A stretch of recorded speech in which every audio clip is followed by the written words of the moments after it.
Hi friends, welcome to my channel. কালকে বিকেলবেলা আমরা তিনজনে মিলে একটু পার্কে ঘুরতে যাব বলে বেরিয়ে পড়লাম। আমার সাথে ছিল আমার বোন আর আমার মেয়ে। এই যে আমরা পার্কে এসে পৌঁছে গেছি। পার্কটা আমার বাড়ি থেকে খুব একটা দূরে নয়। এই যে সামনের গেট দিয়ে আমরা পার্কের ভেতর ঢুকে পড়লাম। আমার মেয়ে তো পার্কে এসে খুব খুশি। এই যে আমরা ভেতরে ঢুকে এলাম, তোমরা দেখতেই পাচ্ছ চারিদিকটা পার্কের কত সুন্দর। চারিদিকে সবুজে সবুজ হয়ে আছে। বৃষ্টি পড়েছে, অবশ্য সেই দিন বৃষ্টি পড়েনি, একটু বৃষ্টিটা ছেড়েছিল, তাই আমরা একটু পার্কে ঘুরতে গিয়েছিলাম।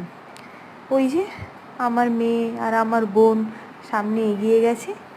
দুপাশে সবুজ গাছ, মাঝখানে সরু রাস্তা।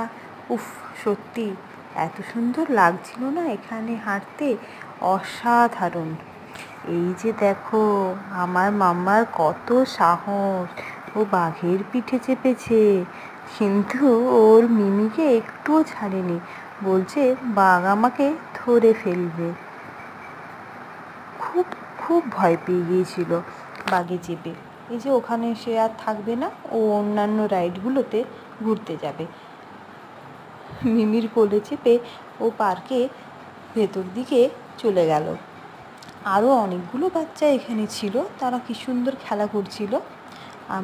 এই যে দেখো, একে দেখে তো মাম্মার অবস্থা খুব খারাপ।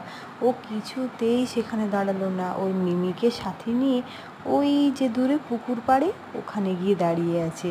ওখানেও দাঁড়াবে, না হলে শিম্পাঞ্জি নাকি ওকে ধরে নেবে।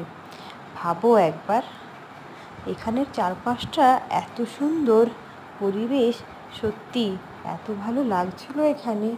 কিন্তু জানো তো, একটাই প্রবলেম, এখানে প্রচণ্ড মশা ছিল, যার জন্যে আমরা কোথাও কোনো রাইড ঠিকভাবে করতেই পারছিলাম না। শেষে এই যে এখানে দোলনাতে একটু এসে বসলাম। ওই যে আমি একটা দোলনাতে বসেছি, আর আমার মেয়ে ওই যে ওর মিমির সাথে দোল খাচ্ছে। ও মিমি ছাড়া আর কিচ্ছু বোঝে না, মিমিকে পেলে আমার কাছেও আসতে চায় না। এই যে দোল খাচ্ছে দেখো দুষ্টুটা। কিন্তু এখানে এত মশা ছিল যে আমরা এখানে দাঁড়াতেই পারলাম না।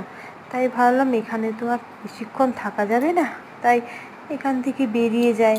আমার বেরিয়ে যাওয়ার সময় আমার মনটা খারাপ হয়ে গেল দেখে ভাবলাম আরেকটা অন্য জায়গায় যাই। চলো চলো, আমরা কোথায় গেলাম নেক্সট ভিডিওতে দেখাচ্ছি।